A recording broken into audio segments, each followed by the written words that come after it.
All right, it is here on this episode of DC Unscreen. Jason and I are giving our spoiler-filled review of Black Adam right after these words from our mystery sponsors. Welcome into DC On Screen, the show that talks about the DC multiverse on film and television. I am your host, David C. Robertson, and this, the man who takes the cone of silence into the bathroom with him so his family doesn't hear him weeping, Jason Goss. Do you like that one? Yeah, does the cone of silence work on like tile with all that porcelain around? I don't know, man. I don't think they ever went into that on Get Smart, but I only ever saw it in that office. Just kind of a vaguely furnished set. yeah. And if anyone ever asked any questions about it, they probably were met with, what? So, we've seen Black Adam. Mm-hmm. Now, I did a first thoughts, sort of high-level, spoiler-free thing that I'm sure everyone listened to. So I'd like to start with you, man. Like, what are your thoughts on Black Adam? Just out of the gate. I have no idea what your thoughts were, actually. Which would be funny, because I've avoided talking to you because I didn't want to, like, have a flavor going in. Yeah.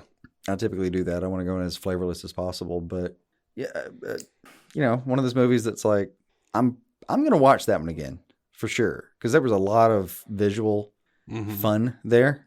And there's some scenes I would really love to see again. But it's not going to be like a BVS where I go back and want to, like, diagnose it philosophically or something. Right. It was just in the category of really fun film that I would happily watch again if anyone wanted to. Mm-hmm. Like, the amount of free time I have right now is in the negatives. I'm about negative, I don't know, 45 hours before I can get to free time again, right this second. But if I had some and someone wanted to go again, I'd absolutely hit. Yeah. Yeah. My basic take was I thought it was badass. I thought it was really enjoyable. I also didn't think it was great, but my expectations were met and exceeded.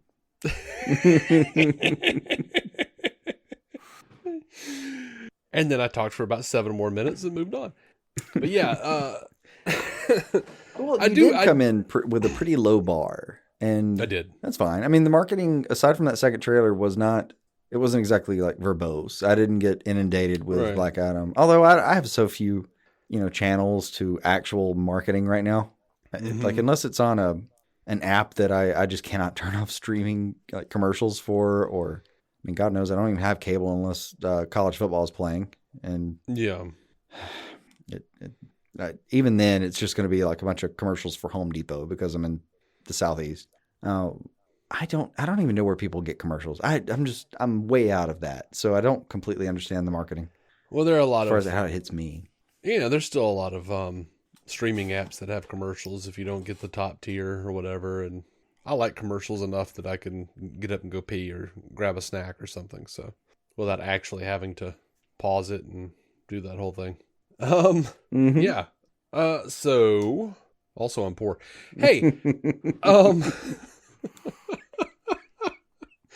anyway, I felt like it was a lot of great action. And I was mostly pleased with The Rock, with Black Adam's storyline and his arc. But and I'm a little getting into spoilers. I'm a little how would I put it? I'm a little conflicted because I couldn't stand the kid. Really? And pretty much most of the time, well, I couldn't understand him. Did you have this problem in the theater where you couldn't hear? Like, it always it was like the soundtrack was so loud and I couldn't hear what Dr. Fate was saying to Hawkman. They were just very low. No, I'm gonna call that a user experience on that one. Not you. I mean, like, maybe just how it was. I mean, I had no issues whatsoever. I understood every word that kid said, every mumbled word from Dr. Fate. Like, I'm gonna call that a theater problem for you. Okay. Offhand, because if it wasn't, I would have had at least some instinct of what you're talking about. But I got nothing. Yeah. I thought that fair enough. The sound was mixed, at least, workably. But yeah, so there, like, right off the bat, like, when we get the history lesson, I'm annoyed because there's a kid narrating it. And I'm just like, oh, God, kids don't know how to do things. They don't know how to say things. And also, we're talking about 2 hours and 4 minutes here. Mm-hmm. We've already, like, We've already seen news saying that they cut out 10 gruesome kills from the film to get it down to PG-13. The producers also said they took out really good personal moments. And I'm like, Jesus God, please let there be an R-rated director's cut. I actually want to, because I feel like there was a lot pulled. Like, I felt like, as much as I did enjoy it, I still felt like this was the Hamada cut, if you want to say that. Like, I still felt like not. it was... I mean, I get what you're going for, that? but I will not accept that phrasing. We're gonna have to the Emmerich cut. No, we're gonna have to workshop that one before I'm okay with something. How about the Justice League cut? Just the PG-13 cut would suffice. It felt like really chopped up. Like there's I didn't feel like super edited version. There are moments where I completely get it. The one that comes to mind is dude man with the creepy pedo mustache falling off the cliff. Mm-hmm. Like, I feel like there's got to be a scene between him and what's his name. There's got to be some scene where that may be one of the back and forths where he was tossed off the ledge there. Yeah. There's some little moments like that where I felt like there was some footage. Maybe the two biggest, for aside from like stuff with the Justice Society, mm-hmm. where I just kind of felt like there was supposed to be maybe a little more there, setting them up or rounding them out as characters, fleshing them out a bit. I mean, maybe, but that wouldn't have been rated R the entire time. Right. No. Well, they did say that they took out good personal moments cool. to get it cut down. So I mean, you got deleted scenes later if you want to. Yeah. However, like what my two biggest issues, I think, were there was a bit where Black Adam gets hit by the Eternium, which, dumbing it down, is his kryptonite. Mm-hmm. It clearly like hurts him. He flies away and then he drops and he's like passed out for like a day or so. And when he wakes up, he like heals himself, but it still hurt him enough to knock him out. So at the end of the movie, like that, to me, that was like a Chekhov's gun. Like, oh shit. And now this crown this dude is going to use to turn into this beast, Sabak. He's got a freaking crown. He's basically powered by Eternium. And that didn't factor in at all. That was just like, that's over. We're not talking about that again. I can see some more exploration on that one. The other thing, and a little bit the way they set that up, I was a little surprised to find. And please help me with names if you can. The brother. Oh, big I don't dude. remember his name, but he was annoying, and I could have done with him not being in the movie at all. The big guy. Yeah, I liked him. Just stupid humor. Wasn't funny. To me, I liked him. I mean, I didn't like him. Yeah, that's what humor does, though. He's just that guy. He's like, I mean, he's over here rolling up the window, and I already knew I didn't like that bit from the trailer. Don't hold that against him. You would roll the window up too. I'm like, he's just like some of the cringiest humor. I just didn't. I mean, he was a real character, though. It wasn't just some like static sidebar. I mean, was he? Was he a real character? Yeah, dude got shot to get the kid out of the way. Like he. Yeah. Oh, yeah. That's a good point. Like, so Fate tells him, "You're not going to die today. Stay away from electricity." Which, haha, because he's an electrician. Mm-hmm. So we get that one little bit later on in the plane where Cyclone and Atom Smasher are like, "Oh man, it's crazy. The nanobites are saving his life," and it looks like he's asleep somewhere. I assumed he was on the plane. Did I miss something? Because then, like, all of a sudden, he's on the ground running around in the town, in Kahndaq, like, trying to help people get to, shelter or whatever. And they never said, like, oh, yeah, we dropped him off, or... I just felt like that was, like, another big cut. That's a fine point. I don't have anything definitive to argue with you on that one. That could be a how did we get here thing. Yeah, I was just sitting there. I was like, I saw him running, and I was like, "Holy shit! When did he get okay?" No, I did really love that his like battle cry is like, "I die of electricity. Zombies get fucked." Like this is not how I end. Mm-hmm. That part was funny to me. I just like I like the idea of someone being so confident because like a nearly omniscient motherfucker told me that this is not how I die. I can do whatever the hell I want today. Mm-hmm. Like that guy is damn well gonna wake up to 18 fucking buffalo wings every morning. Like, oh god, Let's see what would have been funny is if he was like, I know I don't die today. And then he like runs into like a severed electrical wire. Oh, or something could have and entirely dies. been that. Yeah, he just stepped on the wrong thing holding that lead pipe I think he had. No, it was made of lead stick. But still. That's the thing about electricity. I've known a few. Just stepped on the wrong thing, holding the wrong thing. Yep. So, yeah, I don't know. I had my little qualms. Like, I hated the music. I hated like the score. I think by itself maybe not have been bad, but it just the way they kept blasting it over everything and repetitiously, and it sounded like the soundtrack to Con Air or something, like something from the 90s. Oh God, I mean there was a little diminished minor thing which sounds right for Black Adam, but like his main theme, I really like. I didn't, for the most part, notice the rest of the score, but I'm also still going to posit that it could be because of if you were having weird sound issues watching the movie, that might have been mixed in a way that was distracting. Yeah, it may have been that, but I don't think it's like the Black Adam stuff. I think that was for the most part fine. Like the actual score, you just didn't like the soundtrack itself. Right. I think mainly I just didn't like the Justice Society stuff. Like it sounded like it was from like an 80s cartoon or something almost. Like interesting. And also, I didn't like the way the movie was like the movie would just like kind of cut into like these needle drops. Like I felt like I should be really happy with Paint It Black by the Rolling Stones when Black Adam just starts beating the shit out of people. And that was a lot of fun, but it just didn't mesh for me. You know what I mean? Like it's just I like the needle drops are weird. A song named that well that is such a deeply good song that has exactly the right feel didn't hit for you. I'm still thinking it just was at the wrong mix for you. Like, see, I was worried to tell you about that because then I knew you were gonna use that as an excuse for why I didn't like it. But I honestly just think it was the editing. I just didn't because like even I love the shit out of Smashing Pumpkins, and their needle drop in Current Day Conduct was okay. Like I didn't have like a huge problem with it, but it did feel you're one of those where like that's a subjective thing for me. This is my bullshit. Like I just don't like Smashing Pumpkins, and I've always said it's not the songwriting. If I heard anyone else make those songs, it'd be great. I just cannot get along with Billy Corgan's voice. Okay. Except weirdly when he covered Landslide, which is strange to me because he covered one of the greatest vocalists of all time, and suddenly I liked his voice. Mm-hmm. Like what the fuck is that? I don't know how to explain that. I mean, I know a fair amount of people who were like, man, I love Fleetwood Mac. Their songs are great. I just don't like Stevie Nicks' voice. She sounds like a goat. I don't know. She does. I don't know what to a little tell bit. him, She's got a kind of a goat thing. She sounds like she's singing into a fan. I dig that personally, but in the late 70s, sure. But go listen to like the actual song Dreams off Rumors and tell me that is not a gorgeous voice that's just hauntingly fun. I'm going to say it's a gorgeous voice 100% of the time because I love Fleetwood Mac and I love Stevie Nicks, but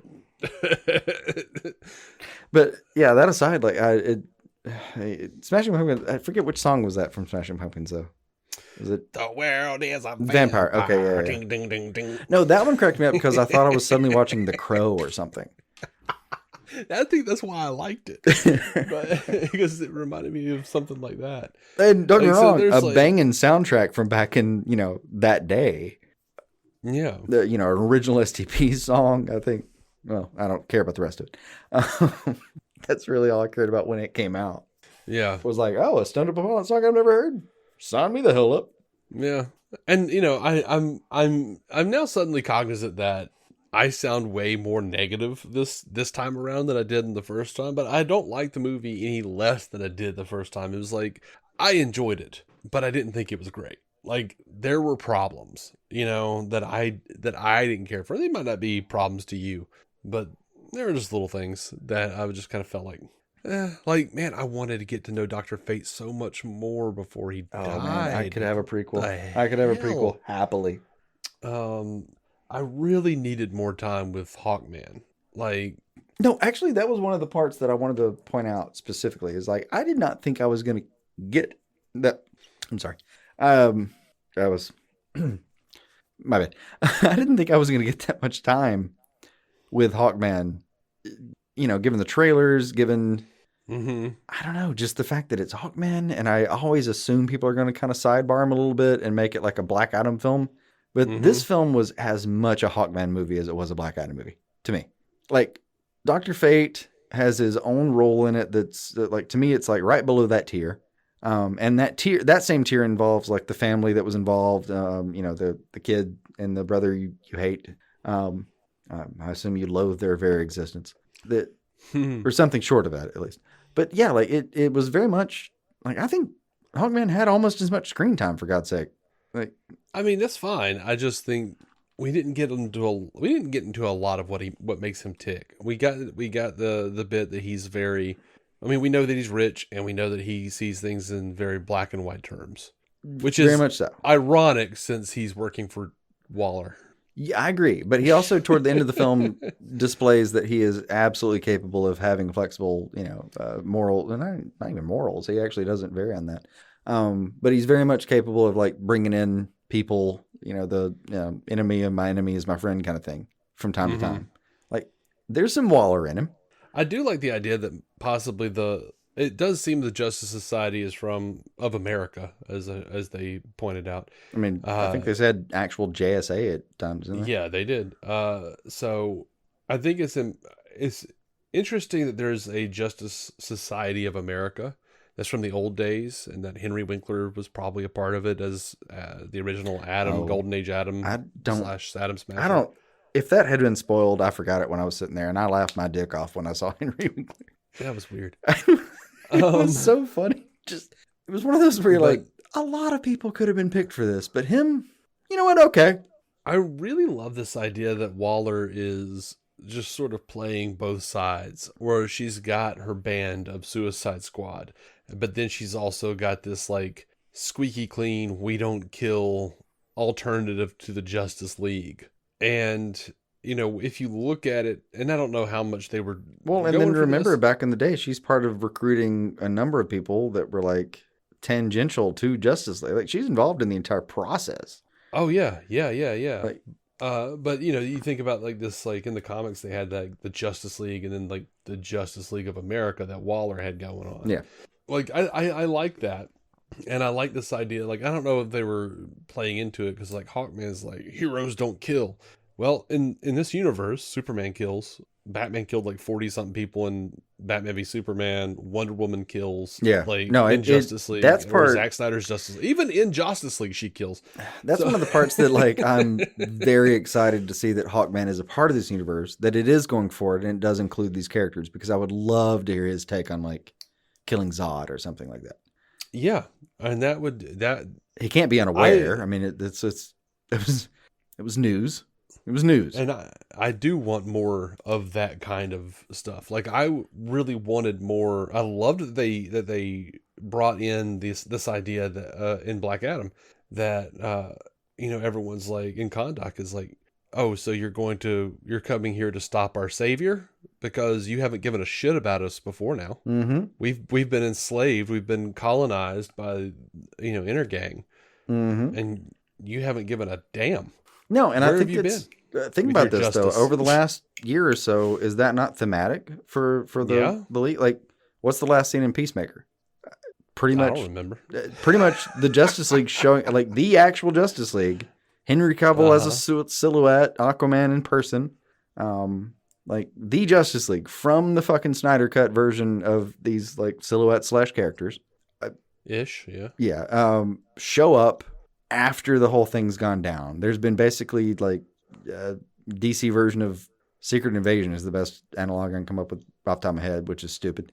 But yeah, the whole big fucking thing that required a season's worth of HBO series, and Peacemaker just hauls off, the squad leader bleeding almost to death, and just says like, "You're too late, assholes," or something like that.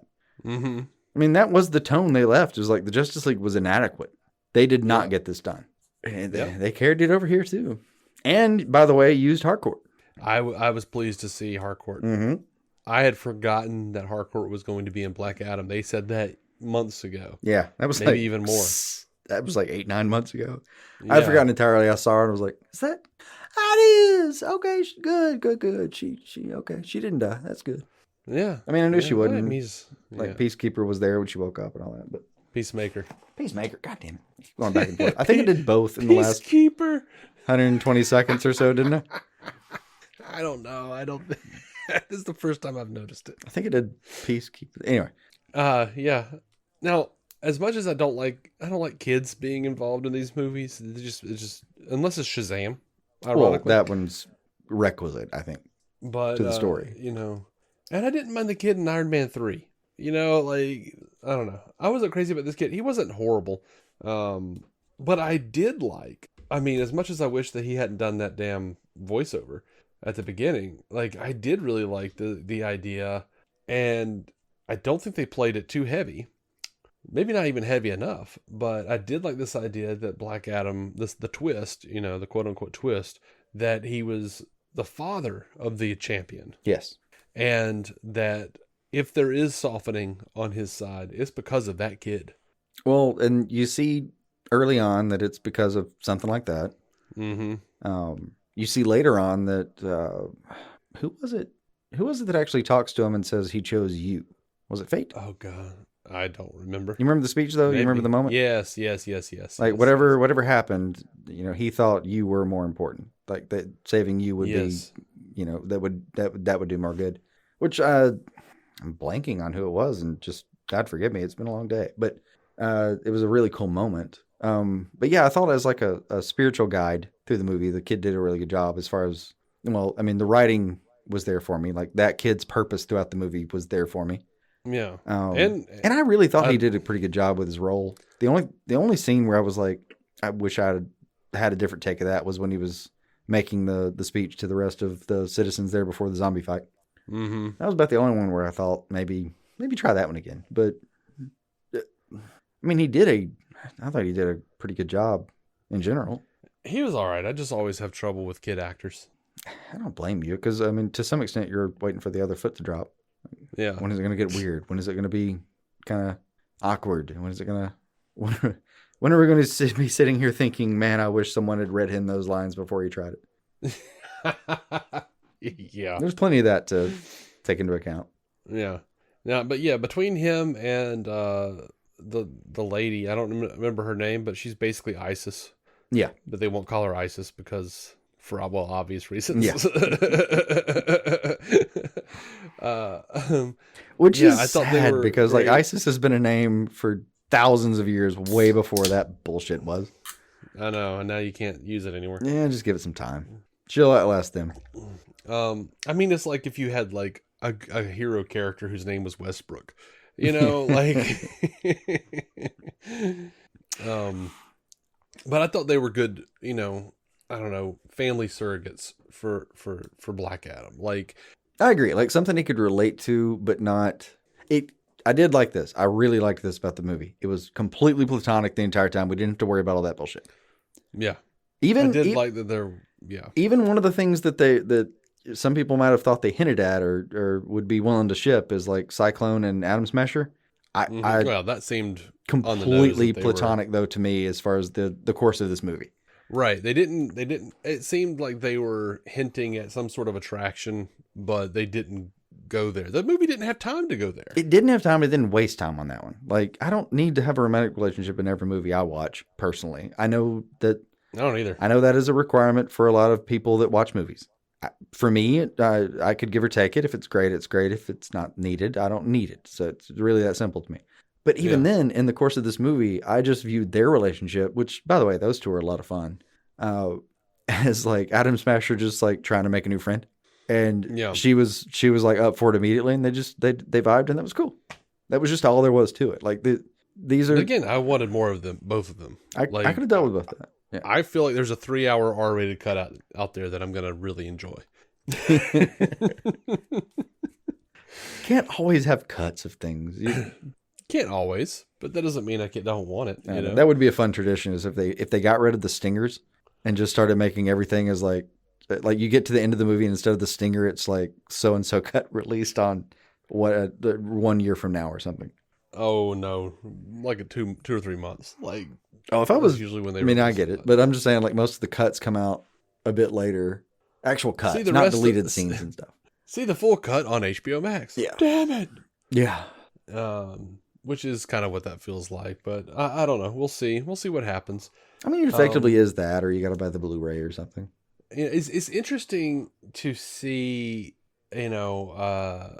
some of the reactions to the movie, because like some of them I agree with, and some of them I don't. Like, so, I've heard a lot of criticism about the special effects in this movie, and I thought all the special effects looked dope. No, I don't I know. thought they were fantastic, man. I Like, do not understand that being a huge point for anybody.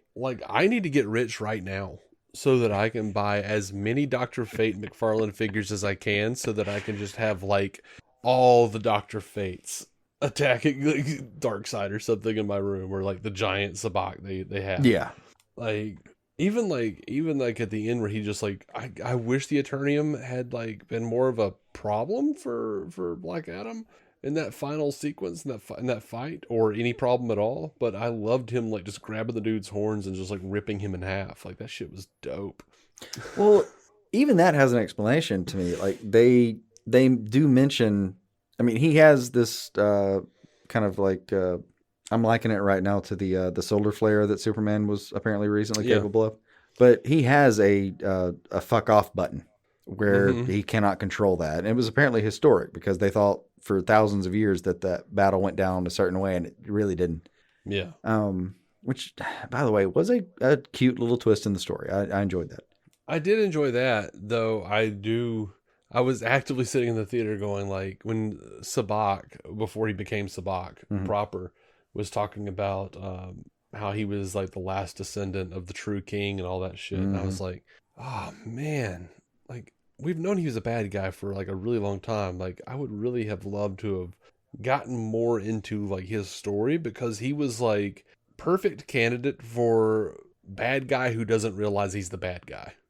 He Like, is, to but it's a him, little he's bit like like, oh, reclaiming his great. shit. Like, you want him to, like, I am the only living descendant of blah, blah, blah with this history. And like, oh, you're the last sign of a twat. Got you. Cool, cool, cool, cool, cool. You're proud of this. Yeah. All right. You do you, man. Oh, but, when he's sitting there, like, ripping him apart by the horns, which, by the way, looks very difficult. He, they have a lot of focus on that, about him having to focus on the power and like channel it. So I can deal with the Eternium being a thing that he just wasn't prepared for, but under the right conditions he can handle. Mm-hmm. I mean, same way that like Superman can overcome kryptonite if he just it's Doesn't not like get hit by it. Yeah. It's like to me, in my head, like in certain dosages, kryptonite is what it is. He's down for the count.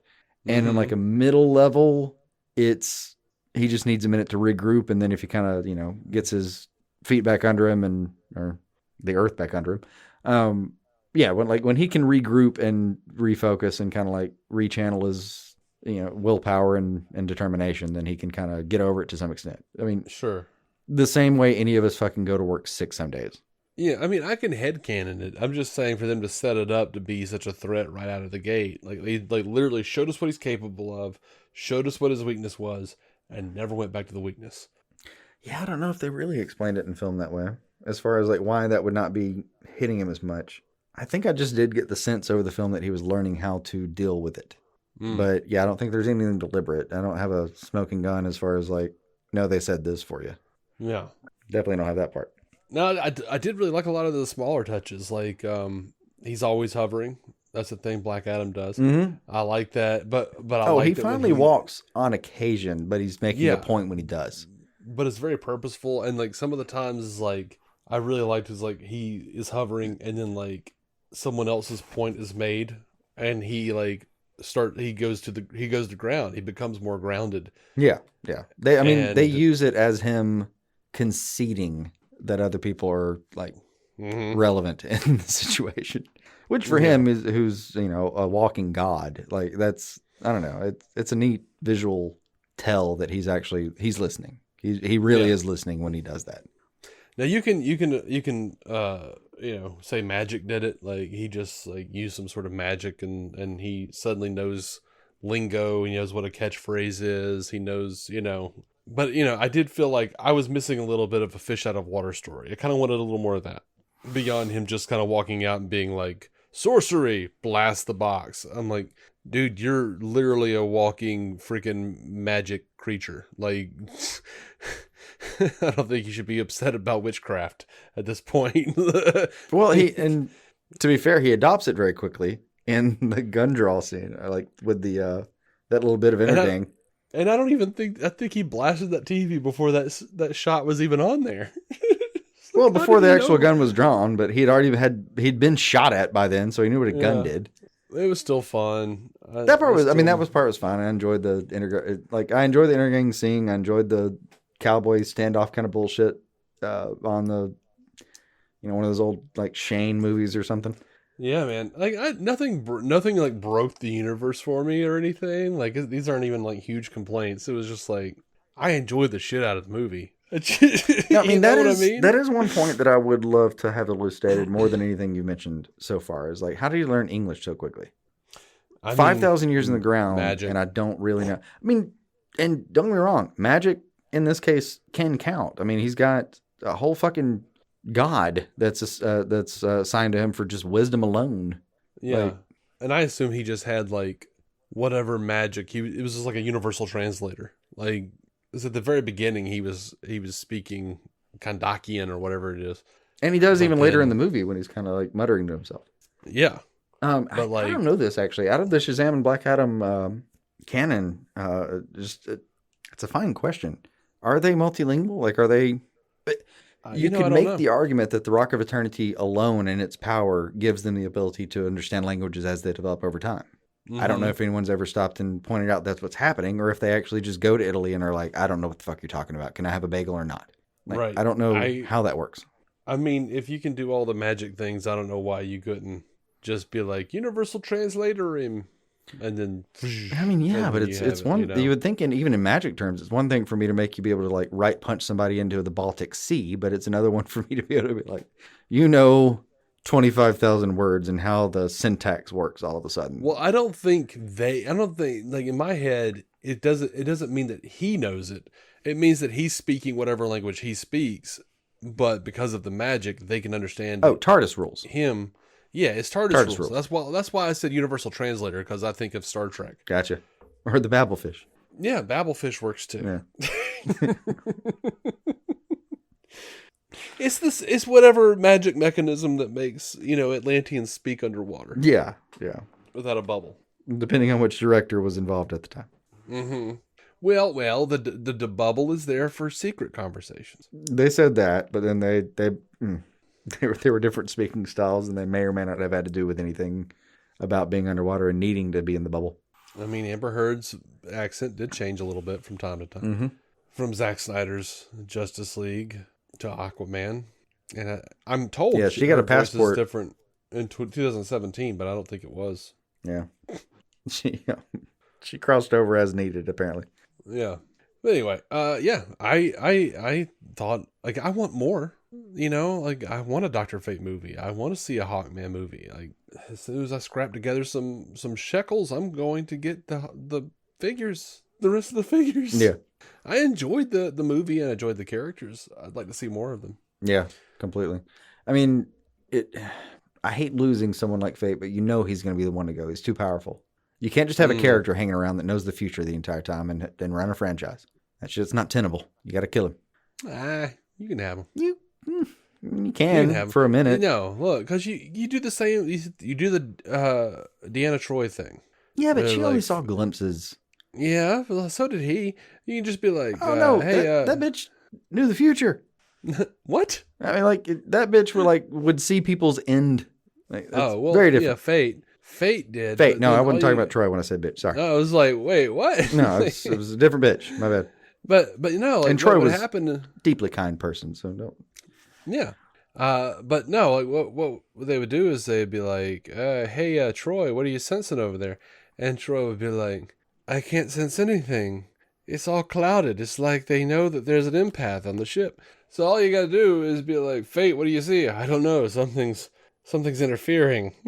Yeah, but if you're Dr. Fate and something's interfering with your powers as a Lord of Chaos, a Lord of Order, I have to assume a Lord of Chaos is involved somehow. Fucking whatever the Witch Boy is somewhere down the pike about to head your way. Yeah, I mean, maybe you just like, What's his name? Something trade the us Witch Boy? Something on Clarion. Clarion. Thank you. It wasn't Damien. Maybe the bad guy just pops over to Clarion for a second, trades him a sliver of his soul for a protection spell against Dr. Fate. What? Why does everything have to be so damn complicated? Because I need a whole movie to explain it. No, you don't need a whole movie to explain that. I do. And at this point, I need a prequel. I do want a Dr. Fate prequel. I would love a JSA prequel just to tie up some loose ends. Like get Carter Hawk where you're thinking you wanted to see like more of that story. Him and Fate's little relationship, like that looked like a really thick friendship that I'd like to know more about. I'd love to see Pierce Brosnan do more in general with this role because I thought it was fantastic. And Aldous Hodge, all fantastic. There's really just not a lot of scenes in this movie where I thought any of the performers were even showing a sliver of weakness. Man, it was fucking. Sometimes you get to the movie and you're like, man, it's just that guy. No, not this time.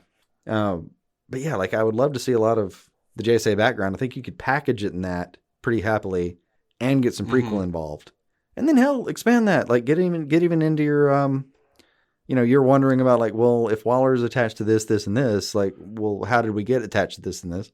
I mean, because on the one hand, the JSA, apparently that's like her good side where she is hyping up the whole like heroes don't kill thing.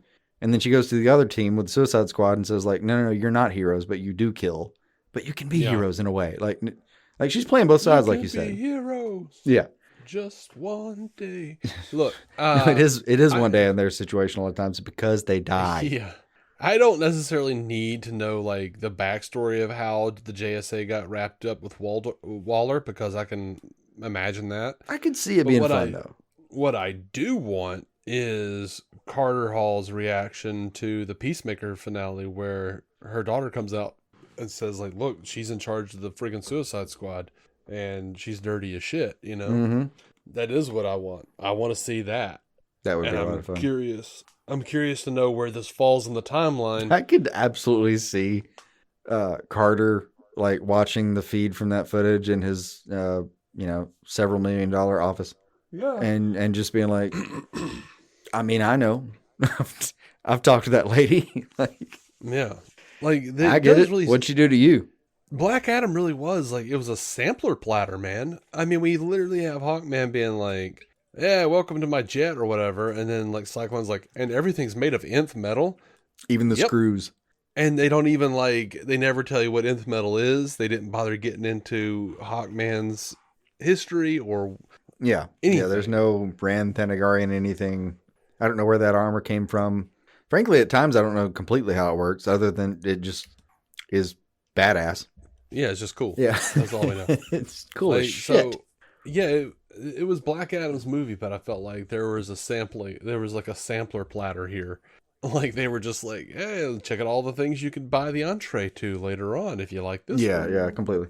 And some character treatment in there that was just fantastic. Like they keep harping a few times, definitely 2, maybe 3 times, where, mid-fight or mid-whatever, it's mentioned like, no, Carter does not quit. Like, this is how he'll die. If he bit this off and he's going to fucking chew it.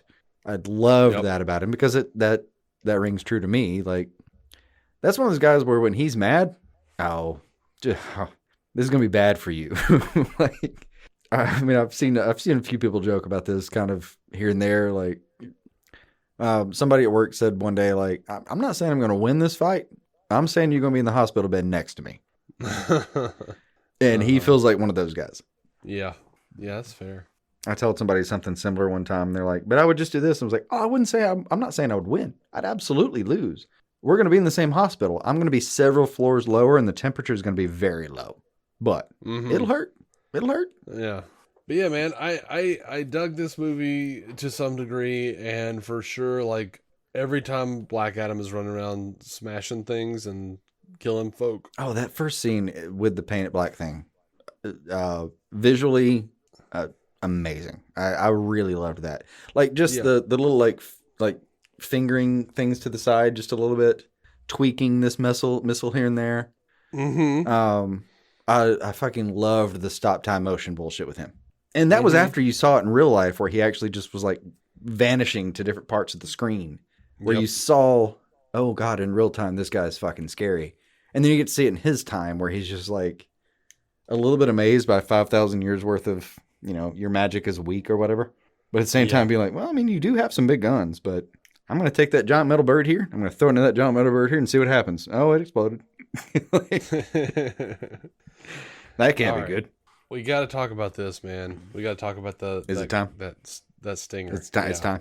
Yeah. I heard my hands clapping when it happened. Mm-hmm. I mean, I knew, but I hadn't seen it. Yeah. And I had kept myself a little bit open to the idea that they were going to pull the punch a little bit. But they did not. Mm-hmm. So I was able to keep some measure of surprise for myself, which is hard to do sometimes. Yeah. I was pleased. The one big question I have is, why is Superman working for Waller? That was another thing. Like, I mean, to be fair, he's worked for Reagan before, so yeah. I mean, I know. I don't think he's working for her by any stretch, but I think she is able to pull in favors when it requires it. And first of all, I can imagine her like calling Bruce and being like, "Hey, call your bro. You know how you were so scared about the whole Superman thing? Yeah, we got another. Yeah, I think I know someone Kryptonian? Superman's actually going to be scared of. Oh fuck, I'll three-way him right now. All right, you remember that guy Shazam? Yeah, I saw him. He's pretty scary, but he's a kid. He's all right. Yeah, okay, but like angry. But angry, and when he's like in revenge mode, he can just blow up a city. Oh, god damn! I need to. No, I mean I loved a lot of that, but think about. Over the course of it, like Black Adam, he shows out several times. I mean, he makes the news. It's not like when Hawkman and everybody are on their, I presume $1 billion ship. They're not checking out private feeds of CCTV they have in Kahndaq. It's like, this is footage they're watching. It might as well have a scroll at the bottom, and a logo at the top left. Mm-hmm. This is news, but. Everyone has to be aware. Superman has to be aware. I don't think Waller's just calling in like somebody that owes her anything, but I think she can call sometimes when it's in that situation where she's like, no, glad I have your number. I think this is maybe one you need to take a look at. Yeah. And even then, I loved that line he comes in with so much. It's been a while since someone made the world this nervous. Yeah. Or some version of that. Mm-hmm. Like definitely hearkening back to Man of Steel, the outfit included. Yeah. Theme, obviously not. Infamously not, maybe in some cases. Well, I don't understand. Like, yes, I would have loved to have heard boom boom when he like came down. But I mean, we got the boom. Oh, we did get the boom. Yeah, you're right. And like, yes, it was the Williams theme, but it was like 3 notes, man. It was like doom doom doom. That was it. It really was such a slight sampling that the general audience, without a good enough memory or without having seen some of the older stuff, is not going to have a fucking clue what they just saw. All they saw was Henry Cavill from a few years ago descending into their atmosphere again. And after seeing so much debate about the themes, I couldn't help but think. I was like driving the other day, and I was thinking like, oh my god, what if someone combined the themes where it was like doom doom. Doom, doom, doom, doom, doom, doom, doom, doom, doom, doom. That would, just. I mean, I can go work that on the piano for you real quick if you want to hear it. I know you could. I need you to like grab some waves or whatever of both versions. Hell, grab the Superman the Animated Series version and throw it in. Maybe even the Batman Superman hour version. Throw that in there. Just kind of like play it up, man. I mean, that'd be an easy one. Left hand, I'm going to do bo-doom, ba-da-da-doom, doom, doom, doom on the right hand. It's not a bad one. It is going to be a little more complicated as the song progresses, for sure. Yeah. Well, that's when you pop over to other things. No, that's when I pop over to better musicians. I'm purposefully being like, yeah, it's easy. Just do it. And God knows I'd have to retune an entire guitar just to try to do it on like my native instrument, for God's sake. No fucking way. Yeah. Because even then the boo-doom is pretty high and the like doo-doo-doo is way over there. It'd be rough. It'd be like how I've always theorized that you could play all the parts of Eleanor Rigby on one instrument, on one string instrument, on one acoustic, if you really, retuned it and maybe put a capo on the bottom 3 strings, but I'd never quite figured out how. There was never enough Adderall at that time. Jeez. But yeah, I loved seeing Cavill back. And his video from later today. Yeah, he had a video from earlier today. I'm sure we'll recap that at some point on the next news thing. But well, actually, there will probably be more news past that by then. On Wednesday, he has a big interview with Josh Horowitz. I've seen.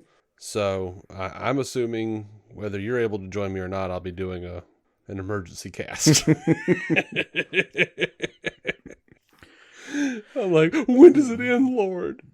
Yeah, I miss our monthly casts. But no, I am super happy that we're getting so much news, and that is mostly good news. And I mean, we knew before. Like I said, it was thoroughly leaked. I mean, it was it wasn't so much a leak as like a new pipe just run in the other direction by a professional. It had gotten to that point. Had long got to that point. So yeah, we knew this was coming.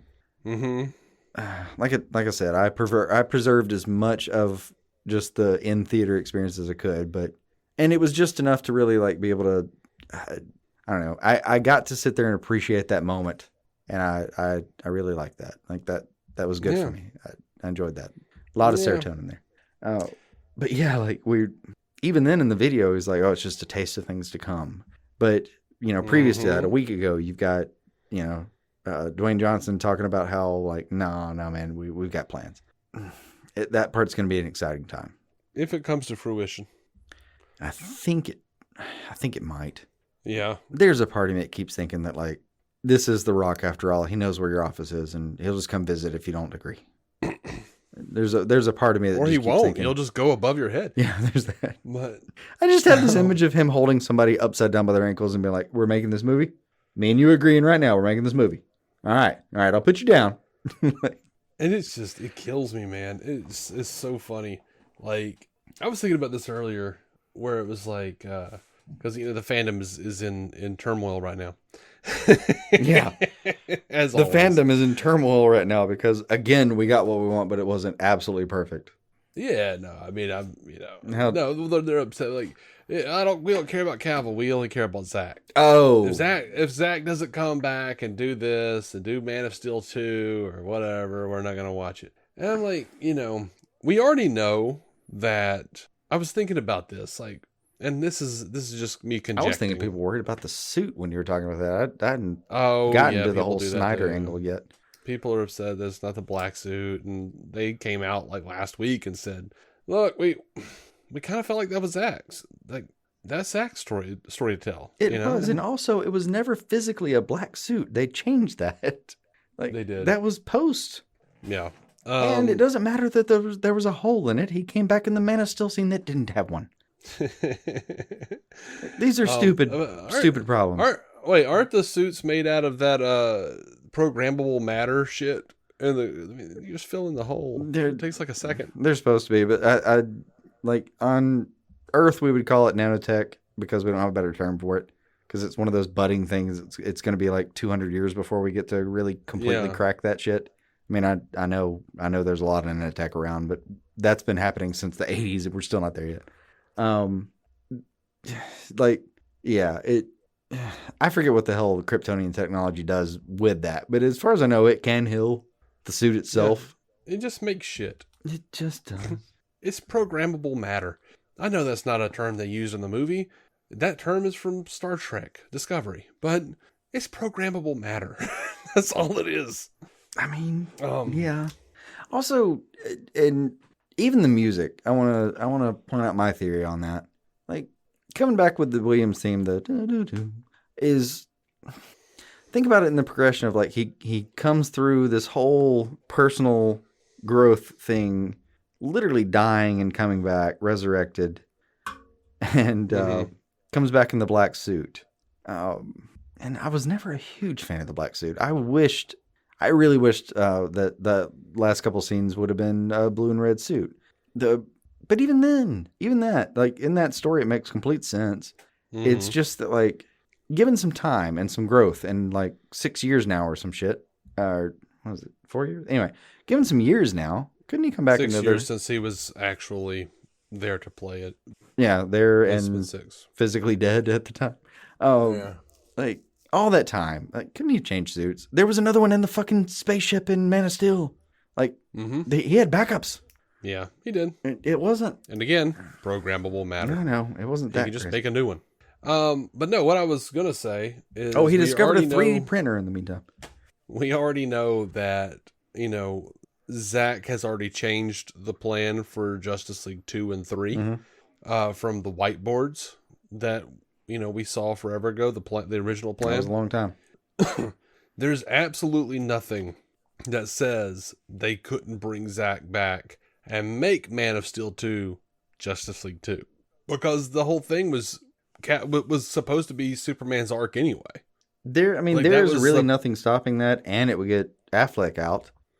Yeah, I mean, we already know Affleck's coming back for Aquaman 2. We already know he's going to be in The Flash. And there's all kinds of scoop reports that he's got his own trilogy that's in the. I don't know about that.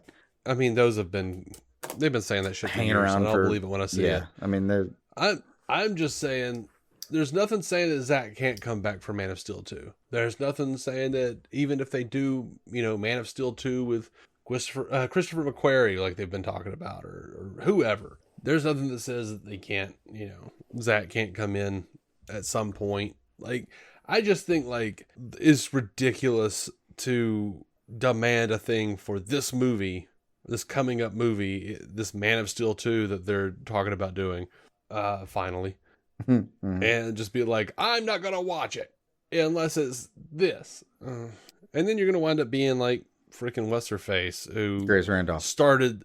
No. Oh, by the way, I did see a bunch of trends for her where she was trying to say that this was just a video from Cavill.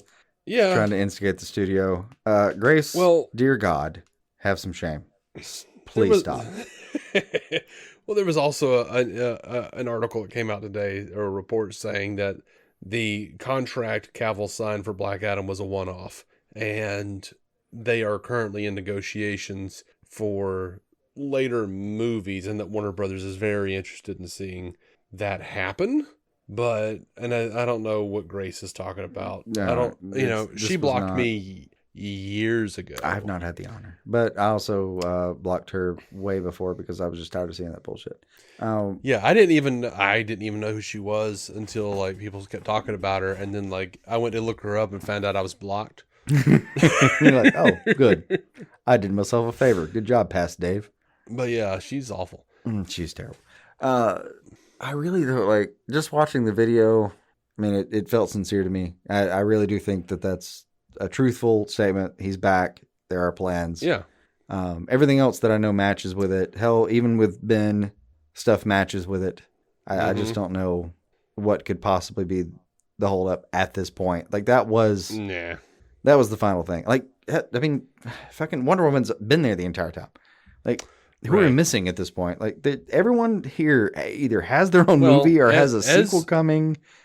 Ezra might be in jail for the next 26 years. I mean, other than that, I don't think Ezra will go to jail. No, probably not. Nor do I think they necessarily deserve it. Should. Open to any possibility on that one because, dear God, weird enough news. It's a felony. And he's like, or Ezra's like, no, I didn't. I thought I was like just going into my friend's house and grabbing some booze. Like I didn't realize it was a felony. Yeah. I mean, I've definitely stolen drugs and alcohol from a friend's place and paid him the next day. 100% did that. Yeah. Hey man, you know how you woke up today and you didn't have that? I got you. I got more coming tomorrow, but like we were in a pinch.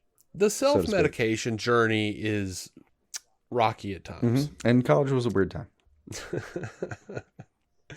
But yeah, man, I loved seeing Cavill, and I am chomping at the bit to see what he and Josh have to talk about on Wednesday. Mm-hmm. And man, it was just so good to see him back and to have him back. And it was, and even the way the scene played. Did you love that fucking smirk on Black Adam? I loved all of it. Yeah. Like, no one on this earth can stop me. I can call people. Yeah. Fantastic. I know people who aren't from this planet. Yeah. Like, oh, yes. And even in the trailers when he says that shit, no one on this planet can stop me. I was like, oh, that's going to be the part. Oh, That's you gonna could be go a the lot of bit. ways right then, right? Like that could have Yeah. easily been a lantern. I knew it wasn't going to I be. mean, I knew it wasn't going to be either, but like knowing nothing, watching all the hype for it, if I'd known that scene was coming, and even in my head just a little bit right then, I was like, maybe there's a second stinger or something else, but that could easily be a lantern. Yeah. And Now, see, that's been proven a few times. Lanterns can actually hold Black Adam, not for too long, but they can. yeah, my perfect world, this was an R-rated movie. They meant for it to be an R-rated movie. 2.5 hours. Give me some room to breathe and really open up all the stuff on the Justice Society. Like, let me see more of their characters. And for the love of God, give me some time with The Rock being a fish out of water. Give me a second stinger where he's just like at least startled by a dildo. Like something. Like just show him like picking one up and looking at it confused, and like then it turns on and he like electrocutes it. I mean, Like out of just, maybe that's too the far. funny part, even 5,000 That's years a little back. too Taika Waititi. No, I mean, yes, absolutely, that would be more his style. But even 5,000 years back, I would. I know they had him. They had like that would have been the funniest part is like if he picked up one new and like flopped it around like they do, which I don't know, the way dildos flop around is hilarious to me in general. It's got like a rubber chicken effect to me.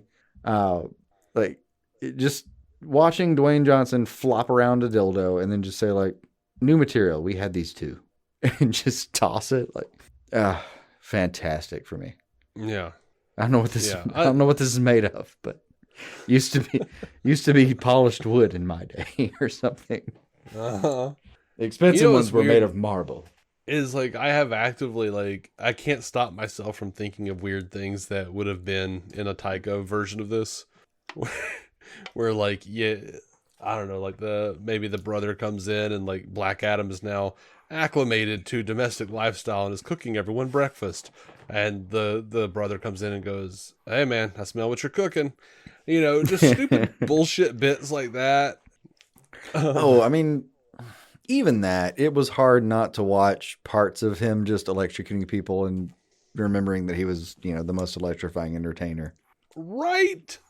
And I say that with a lot of appreciation, love, and understanding that that's like part of my childhood. Mm-hmm. I mean, when I was like, I don't know, 13 years old, Yeah. he was the Brahma Bull, the most electrifying, all that crap. Yeah. Oh my God. He could have made strudel. He could have made strudel. And she makes some comment about him being like the people's champion, and he goes, "Well, here, have some of the people's strudel." I didn't think about it. Because that was a thing he said. He did, but I did not see. Looking back, I don't think I saw one people's eyebrow in that entire movie. No, I didn't. Does he even have eyebrows anymore? He definitely had more thick eyebrows back in the day. Now that you pointed it out, I think that's real. Yeah, I don't think think they he has have thinned a eyebrows little bit. anymore. He definitely A little has bit. them, but like they're Jason. thinner. Jason. You don't have to send me a picture. I know. I hear you typing. I'm good. Okay, I see some pictures with eyebrows, but then some of them, he doesn't look like he has them at all. He definitely Does he shave still his has eyebrows? eyebrows. They're just thinner. Like back in the day, they were like caterpillars. Okay. Yeah, I've seen enough with eyebrows. I don't know that I saw one eyebrow raised the entire time.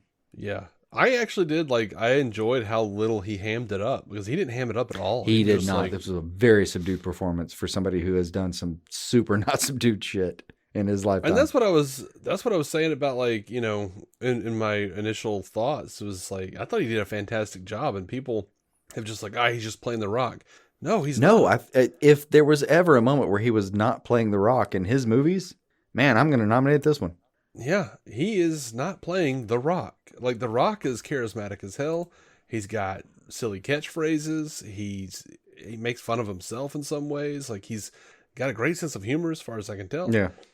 This was not him. He kept it straight, man. I mean, he was literally the straight man for this entire movie. Mm-hmm. Like I mean, Natch pointed out, like this was a very much an acting role for him, and I don't think he like stretched his acting muscles, like I said, but I mean, at the same time, I mean, he's still a shade of The Rock, but he's not like, he's definitely not, Dwayne Johnson, he's not playing himself. No. And I mean, himself, like Dwayne Johnson in general is, I don't know what he's like in private life, obviously, but his public persona is very much a guy that is very easygoing, likes a good laugh, all that stuff. He, like, you've never seen a video of The Rock just losing his shit on somebody. If there is that TMZ story out there, most people do it. I've fucking certainly done it. I did it today, but he deserved it. And I've just never quite seen that one, but he's entirely capable. He's human. It's going to happen. It just isn't part of his persona publicly. But people take that and like that aside, his like easygoing nature, they think he's going to be like The Rock, this character in movies that's just like this overplayed action star kind of archetype. Nah, I mean, he absolutely has that going on when he's being Black Adam and when he like furrows his brow and decides, I'm just going to kill everybody here. Sure. Mm-hmm. But then in the rest of the movie, when he's having his moments, he's just normal. And, I mean, he's also a person who has a certain amount of comedy in his acting career and on his IMDb page. So, I know there's a certain amount of comedy there as far as like what he's, like how he does that. But, it's all there. It's not like he's a different person, but it very much was him just trying very hard to do Black Adam this time instead of any of that kind of accusation about The Rock and whatnot. Like even in Jumanji, you're like, it's The Rock. I get it. Yep. I really do get it. I just don't think it applies here. Yeah. I wonder if they'll do the thing in the movies that they did in the comics, where it's like the more he uses his dark powers, he gets a little more wicked looking. Like I wonder if he'll get the pointed ears. I don't think so in this franchise, just because they did play up the fact that he is capable of being a hero. Yeah, but he's also like, one of the things I liked about the movie is that they didn't like redeem him. No, he's still the same guy. He's a little less angry, a little less vengeful, a little less, more willing to play by the rules, or at the very least, humor somebody. Yeah. A scene I really, really enjoyed at the end when he sits on the throne. How's it feel? Doesn't feel right, and destroys the throne. Mm-hmm. I enjoyed that bit of character growth there. Yeah. Because it's not like he doesn't, like, all right, so if you're a vengeful person, you think you're acting unilaterally with your own person as judge, jury, and executioner, right? Like, that's how you operate. I've decided this person is not worth redeeming. I will just kill them. And you see him kind of come out of that a little bit. Him working with Hawkman, where at least he gives Hawkman the opportunity to save those two poor fuckers he drags into the sky. Like, there's definitely like signs of growth, but for him to sit in that chair where he could take on that role and rule Kahndaq, much like Black Adam really does in the comics in a lot of versions, where he is the absolute emperor of that fucking place, and he very much has like if you don't fuck with us, I won't fuck with you. But these are my people, and if you touch one of them, I'll kill you. He's basically Aquaman. Yeah, he's Namor. Yeah, Namor is actually a better one. Yeah, like it goes both ways for him. He also rules his country with an iron fist, not just the other interference with it. So like for him to get in that position and decide, I don't think this is right, I don't know. It's a really cool character growth moment. Yeah, I liked it, but it was like, it didn't at all tell me that he was going to be drastically different. Like he was like, no, they don't need a ruler, they need a protector. Cool. I'm assuming you're still going to be killing. Yes, absolutely. People will die. And they will largely be bad people, as I document the film here as evidence. But I think let's face it, he killed bad people during the course of the film.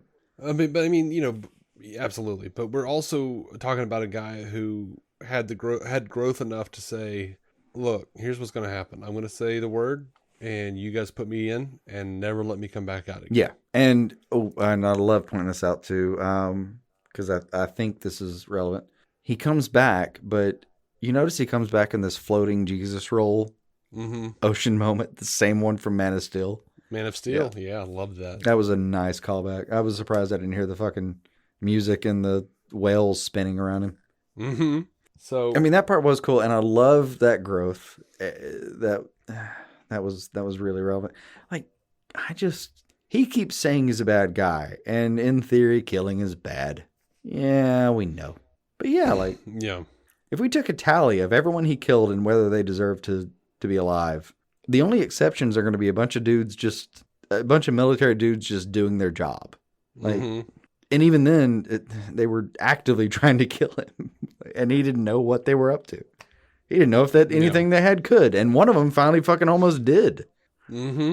Like, so if it's me, I want to see the next movie. I don't even want to see Batman. I mean, I don't even want to see Superman versus Black Adam. I want to see Superman versus Shazam. Versus Shazam in particular. Why? Yeah. And then, like, why those two out of that? Because trio. because it's Shazam. Black Adam is Shazam's inverse. Like, Black Adam is the villain of Shazam movies, or of comics. Why wouldn't you? Like, I want to see some kind of interaction. Like, but hold on, I may have maybe even you said Superman and Shazam fighting, right? Oh, did I? Yeah, I meant Black Adam and Shazam. Oh, all right, I'm with you all day. I would love to see that. By the way, and like Superman and Batman on the sidelines the entire time. Like, should we stop this? No, let them wear themselves out a little bit. Yeah. Batfleck over there, like, I got a plan. Just give it about 10 minutes. But I would love for Adam's arc to come to a third film where he realizes, no, I've grown. It's now time. I do need to rule Kahndaq, and to feel like he's there. And then because of that, well, maybe even like by the end of that movie, he does that. The third movie would have to be Superman versus Black Adam, and then basically, because Superman's act could be misconstrued as operating as a agent of the government, he becomes ruler. Kind of a Dark Knight vibe there. Yeah, and Superman can't really touch him anymore. Yeah. No, I would love to see the character development get far enough into one thing where, like, something I've always loved about Black Adam and Kahndaq is he does deeply care about those people. So I would love to see a version where he finally gets to the point where he tells the UN or who the fuck wants to listen. In this case, just Waller in a hologram. I don't care. Like, Waller in a holler. Yeah. It's a Wallergram. It's a Waller drone. A hollow Waller drone. Yeah, whatever the hell that is. Like, if it gets to the point where it's like, I mean, I've seen glimpses of it, and I can't remember if I've ever actually seen a moment where this was expressed, but I would love to see where he gets to the point where he's just like, man, I'm going to protect this nation. That, like, this is under my protection. We can talk, but if you fuck with these people, I will end you. But he also takes care of those people on such a level that he's like, he's not just being a dictator. He's setting an example of like, no, with my kind of power, this is what you should be able to offer the people that rely on you. Like, I am the Kahndaq. Yeah. That's very much not the sentiment I was hoping for, but I feel where you come from. He's the protector of Kahndaq. Yeah. I mean, I would like to see him just try to like lead by example and be a moral exemplar, rather than just an anti-hero in a way. We've seen The Rock, dude. We know he is ribbed for her pleasure. Yeah. I was disappointed with myself for that. You should be. But clearly you enjoyed it. I did.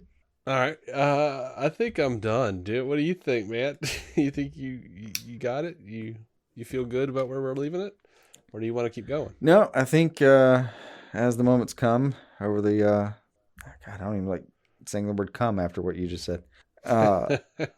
As things progress, I'm sure we'll remember shit, but it's going to be a long news week as far as that goes, I feel like. So we'll have time to catch up with whatever the hell we forgot about what was, in my opinion, a very good movie that I'll watch a couple more times at least. Yeah.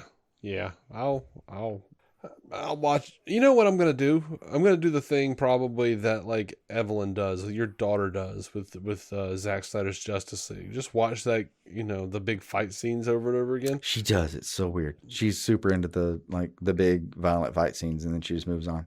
Dude, this evening I accidentally had the Watchmen soundtrack playing, like the Nine Inch Nails, did Trent Reznor and Atticus Ross, which is now Nine Inch Nails. Anyway, I had that playing, and it was one of the weirder tracks. And she was like, "I want to hear a song." I was like, "Cool, man, I got you." And I was gonna like put on one of the songs that I think she likes that I like too. Like she loves 21 Pilots, that Blurry Face album. Yeah. She fucking loves that album. I don't care what. I don't care how or why. I love that album too. So great. But instead I put on like How the West Was Really Won, which is a particularly creepy song off that soundtrack. And I turned it off and she went, "No, I want the other song." And I thought she was talking about some fucking, Disney bullshit or whatever. I finally figured out that, like, no, you mean this song? I put on several songs from the Watchmen soundtrack. And no, she was with me the whole time. We listened to like Lincoln's Tunnel and None with a Motherfucking Gun, the whole thing. She was on board. I don't know what the hell that bitch is into. That's what I'm saying. Raising her right somehow. If she's going to sit here and listen to Nine Inch Nails with me, I've done something that I'm proud of, but I can't take any credit for it or pinpoint a moment. It's just a genetic thing, maybe. It could be. I'm going to show her Tool next and see how much she wants to get into my high school years. Just be careful when you tell that story. I showed my daughter my Tool. Oh my God. No, the Tool. Now, that's just cocky now. God damn it. No, Schism. What? I'm not sure it's Schism. That's the weirdly, like, I don't know why everyone thinks that's the song they put out. It's like one of the most mediocre songs in their catalog. It bothers me. Every time you're like, oh, Till song, do you know how much more impressive that album alone had like 6 songs that were better? Yeah. No, I'm not a big Tool fan. I don't know anything. Like, I don't hate them. But that's going to be the title that you've probably seen over and over again. That is. But I understand your frustration because that's like every time you say, yeah, I like Weezer, everyone wants to bring up Hash Pipe. I'm like, it's like the most mediocre sack of shit song. You can pull up any song on the Blue Album and at least plunked out of his asshole and threw onto a record. Like, how about the entirety of Pinkerton, which is a freaking masterpiece? Yeah, the Blue Album as well. I'm always going to bring up like The World Has Turned is still, I think, my favorite Weezer song. Yeah, I'm followed by Only in Dreams, both on Blue. I am not going to fault somebody because they haven't heard songs from the Black Hole, because that's for just a certain kind of Weezer fan. Fair enough. Fair enough. Me, who has, dug around on Weezer.net back in the early 2000s. But, well, I mean, there are 4 albums out of Nine Inch Nails that are named Ghost 1, 2, 3, and 4, all instrumental. Mm-hmm. And like you're there for it or you're not. Like, it's not. Yeah. Those weren't radio hits. They're never gonna be. Anyway, what that was there for. I fear we have veered into squirrel chasing. So I'm gonna close this out. Thank you guys so much for listening to DC on Screen. You can find every episode at DCOnScreen.com. You can follow our Patreon, and thank you very much to the patrons. You can all obviously message us privately or publicly about 90s music. Yes. Clearly, I think we have some leg in that battle. Yeah. If you want to talk to Jason about that, specifically, I guess, Tool or Nine Inch Nails, which he knows a lot more about, he's over at Twitter at DuckDuckGoss. If you want to talk about Dylan or something, for me, at David C. Robertson on Twitter. You can also find the show at DC on Screen on Twitter. You can email us at dconscreen@gmail.com. And, God, yeah, man. Until next time, keep that DC on your screen. We'll see you in several months when the next release comes out. I mean, we'll see you like tomorrow. Or I will. I just meant the next movie. Oh, the next movie. Yeah, no, there's too much coming now. There'll be no end to DC on Screen. I know. As it stands, though, movies-wise, it's like, see you in 2023. Mm-hmm. That's true. If you just joined for this and made it this far. See you then. Bye. Bye. Our intro music is by Jason Goss and Michael Shackelford. Michael's band, Galactic Engineers of Magnetic Sounds, or GEMS, can be found on SoundCloud and Bandcamp. Visit DCOnScreen.com to find our Patreon, merch, contact information, and every episode of the show for free, including crossovers we've done with other podcasts. DC On Screen is a Maladjusted production. For more from me and Jason, including sketch comedy, vlogs, parodies, and our improvised web series Hey Guy, visit maladjusted.tv.